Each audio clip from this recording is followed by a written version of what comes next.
नमस्कार दोस्तों, स्वागत है आप सभी का एजू करंट इंडिया पर। दोस्तों, भारत और बांग्लादेश के बीच जो तनाव चल रहा है उसके बीच कई सारी मेजर डेवलपमेंट्स निकल कर सामने आ रही है। उन मेजर डेवलपमेंट्स में से एक डेवलपमेंट सबसे बड़ी ये है कि इस समय भारत और बांग्लादेश के बीच जो तनाव है उसमें रसिया एंटर कर चुका है। रसिया ने अपनी तरफ से एक बयान दिया है जिसमें रसिया ने कहा है कि भारत और बांग्लादेश को बैठकर ये जो टेंशन है उसको ख़त्म करना चाहिए। इस टेंशन को जो बांग्लादेश है उसकी तरफ से बढ़ाया जा रहा है और बांग्लादेश को इस टेंशन को लेकर पूरी तरह से भारत के साथ नेगोशिएट करना चाहिए, क्योंकि इसमें भारत की कोई गलती नहीं है। रसिया के जो एम्बेसडर है उनकी तरफ से ये स्टेटमेंट सामने निकल कर आया है। उन्होंने बांग्लादेश को चेताते हुए ये कहा है कि 1971 के टाइम में भारत और रसिया दोनों ने बांग्लादेश के साथ कंधे से कंधा मिलाकर बांग्लादेश को आज़ादी दिलाई थी। आज बांग्लादेश वो सारी चीज़ों को पूरी तरह से भूल चुका है।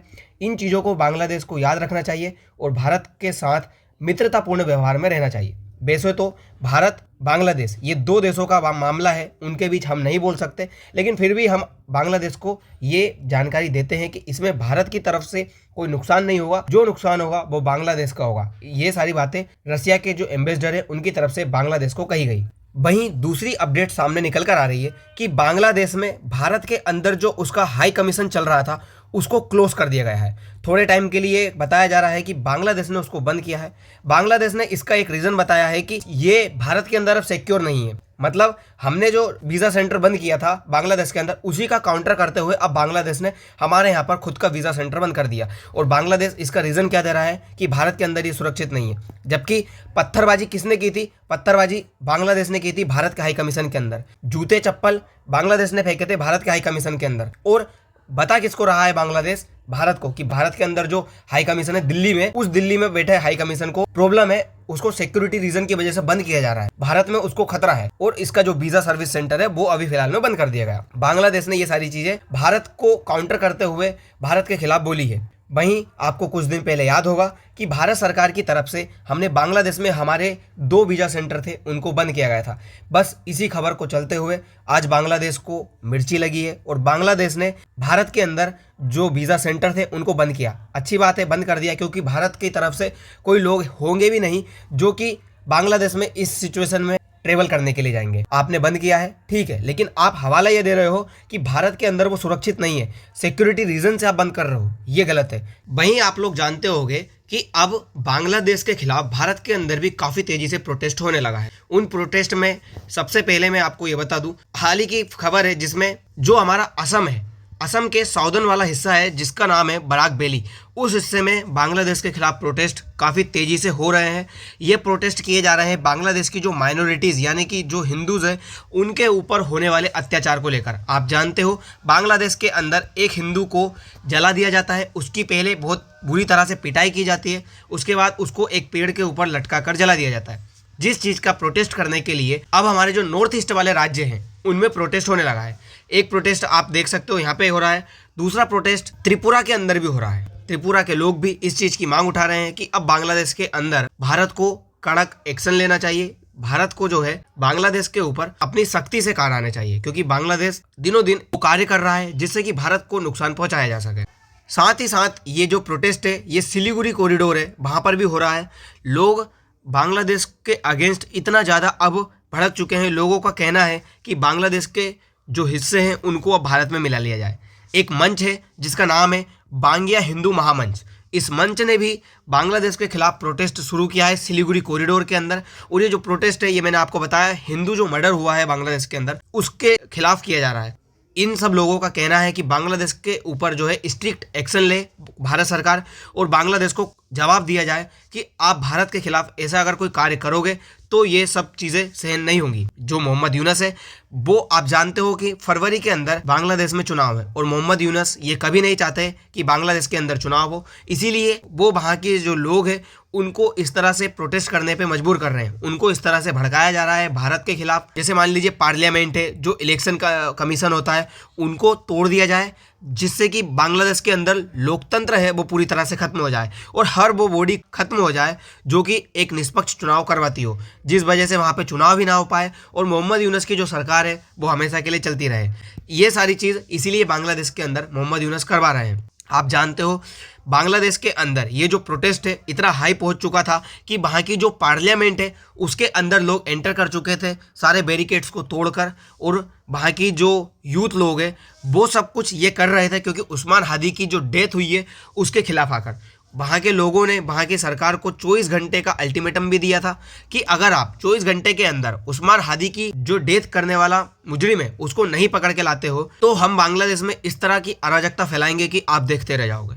ये सारी चीज़ें बांग्लादेश के अंदर इस लेवल पर होने लगी है कि वहाँ की जो सरकार है, बताया जाता है कि 2 घंटे तक तो वहाँ की जो गवर्नमेंट है उसने कुछ एक्शन ही नहीं लिया यहाँ की जो पब्लिक है उसके ऊपर। अब ये चीज़ें क्लियर साफ हो रही है कि बांग्लादेश खुद चाहता है कि वहाँ की जो पार्लियामेंट है ये सब चीज़ें हैं वो पूरी तरह से नष्ट हो जाए, तभी तो वहाँ की पुलिस फोर्स, वहाँ की सरकार इन चीज़ों के लिए कोई एक्शन नहीं ले रही है लोगों को रोकने के लिए। आप जानते हो उस्मान हादी की जो डेथ है वो 2 अननोन गनमैन की वजह से हो जाती है, वो इसको गोली मार देते हैं। उसके बाद ये बहुत दिनों तक सिंगापुर के अंदर हॉस्पिटल में भर्ती रहता है। उसके बाद इसकी डेथ होती है। जब इसकी डेथ होती है तो इसको बांग्लादेश लाया जाता है।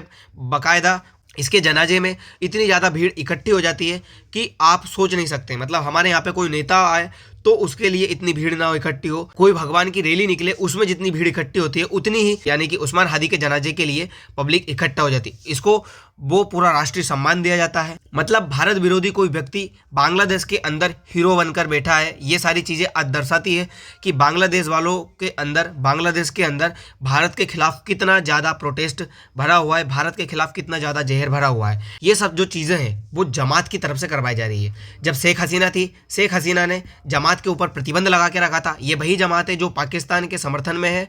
और जब 1971 में बांग्लादेश बना था तो मुक्ति वाहिनी के खिलाफ अगर कोई कार्य कर रहा था तो वो यही जमात के लोग कार्य कर रहे थे। इन जमात को जब शेख हसीना सत्ता में आती है तब वो इनको ऊपर बैन लगा देती है और ये पूरी तरह से कंट्रोल में रहते हैं। लेकिन जब से मोहम्मद यूनस आए हैं तब से उन्होंने इन चीज़ों को पूरी तरह से खुला छोड़ दिया है, जिस वजह से जमात के लोग अब भारत के खिलाफ विरोध में, भारत के खिलाफ प्रदर्शन इतने ज़्यादा करने लगे हैं।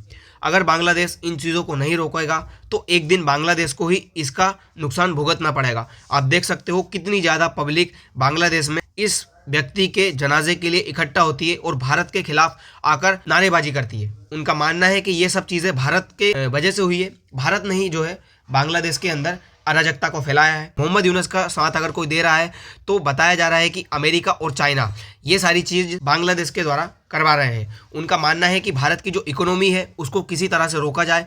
भारत की जो इकोनॉमी पिछले 2 क्वार्टर में जितनी तेज़ी से आगे बढ़ी है उसको कम करने के लिए बांग्लादेश और चाइना, अमेरिका ये तीनों लगे हुए हैं कि भारत को कहीं ना कहीं उलझा कर रखा जाए। इसीलिए भारत को उलझाया जा रहा है, रोकने की पूरी तरह से कोशिश की जा रही है। लेकिन भारत सरकार इस चीज़ पर कोई बयान नहीं दे रही है, जिस वजह से लोगों के अंदर और गुस्सा फूट रहा है। लोगों का मानना है कि बांग्लादेश के पास जो 2 चिकन नेक है, एक रंगपुर डिवीज़न, दूसरा चिटगांव डिवीज़न, ये दोनों चिकन नेक को तोड़ दिया जाए। यहाँ पर मणिपुर में हमारी आर्मी को डिप्लॉय कर दिया जाए और वो इस रास्ते को ब्लॉक कर दे, जिससे कि चिटगांव डिवीज़न है ये भारत के कब्जे में आ जाए। दूसरा, ये जो रंगपुर डिवीज़न है, जिस तरह से हमने हमारे 3 नए गैरिसन खोल के रखे हैं, एक असम में, एक पश्चिम बंगाल में और एक किशनगंज यानी कि बिहार में, उन तीनों को, ये जो हमारे तीनों गैरिसन है इनके द्वारा इस रास्ते को पूरा ब्लॉक कर दिया जाए और जो मेघालय है उसमें सीधे एंट्री कर दी जाए। मतलब ये पूरा रंगपुर डिवीज़न भारत के अंडर में आ जाए। भारत के लोगों का वैसा मानना है। लोग कह रहे हैं कि भारत सरकार जल्द से जल्द बांग्लादेश के जो है 3 टुकड़े करे, तभी बांग्लादेश इस तरह से समझ में आएगा, बांग्लादेश अपनी ये जो अराजकता है उसको रोकेगा। अगर इस तरह से नहीं किया जाएगा तो बांग्लादेश आने वाले समय में भारत के अगेंस्ट इतना ज़्यादा हो जाएगा कि आप सोच नहीं सकते। उस्मान हादी देखिए, बांग्लादेश में भारत विरोधी कार्य करने के लिए जाना जाता था, भारत विरोधी मैप जारी करता था। इसके बाद जाकर लोग इसको इतना पसंद करने लगे हैं कि बांग्लादेश के अंदर ये हीरो बना हुआ है। आप जानते हो इसने एक मैप जारी किया था जिसमें भारत के नॉर्थ ईस्ट वाले हिस्से को अपना बताया था। भारत के जो कुछ राज्य हैं जैसे कि हमारा बिहार, झारखंड और उसके बाद में उड़ीसा, पश्चिम बंगाल, इसको भी अपना बताया। उसने पाकिस्तान का मैप जारी किया। पाकिस्तान के बहुत सारे हिस्से को भारत का बताया जाता है, जिसके बाद ये व्यक्ति को गोली मार दी जाती है और इसकी डेथ हो जाती है। इसीलिए वहाँ के लोगों का मानना है कि भारत का जब से खराब तरीके से मैप जारी किया गया था उसके बाद ही इस व्यक्ति की डेथ हुई है। तो कहीं ना कहीं भारत इस चीज़ में इन्वॉल्व है, जबकि भारत सरकार की तरफ से साफ मना कर दिया गया, इसमें भारत का कोई हाथ नहीं है और ना ही इन लोगों के पास कोई सबूत है। दोस्तों, ये सब चीज़ें इसलिए की जा रही है कि भारत के खिलाफ लोगों को भड़काया जाए, भारत के अंदर जो अराजकता है उसको फैलाया जाए। भारत इतनी शांति से ये कार्य कर रहा है तो उसको कार्य करने से रोका जाए। अगर भारत इसी तरह से आगे बढ़ता रहा तो एक दिन आने वाले समय में ये चाइना के टक्कर में बैठेगा। इसीलिए चाइना और अमेरिका नहीं चाहते हैं कि कोई उनकी बराबरी करे। इस वजह से ये सारे कार्य हो रहे हैं बांग्लादेश के अंदर। तो अब देखना ये होगा कि क्या भारत सरकार भारत की जनता की सुनते हुए बांग्लादेश के अगेंस्ट कोई कार्य करती है, क्या बांग्लादेश के खिलाफ कोई एक्शन लेती है। दोस्तों फिलहाल के लिए इतना ही, मिलते हैं अगली वीडियो में। धन्यवाद।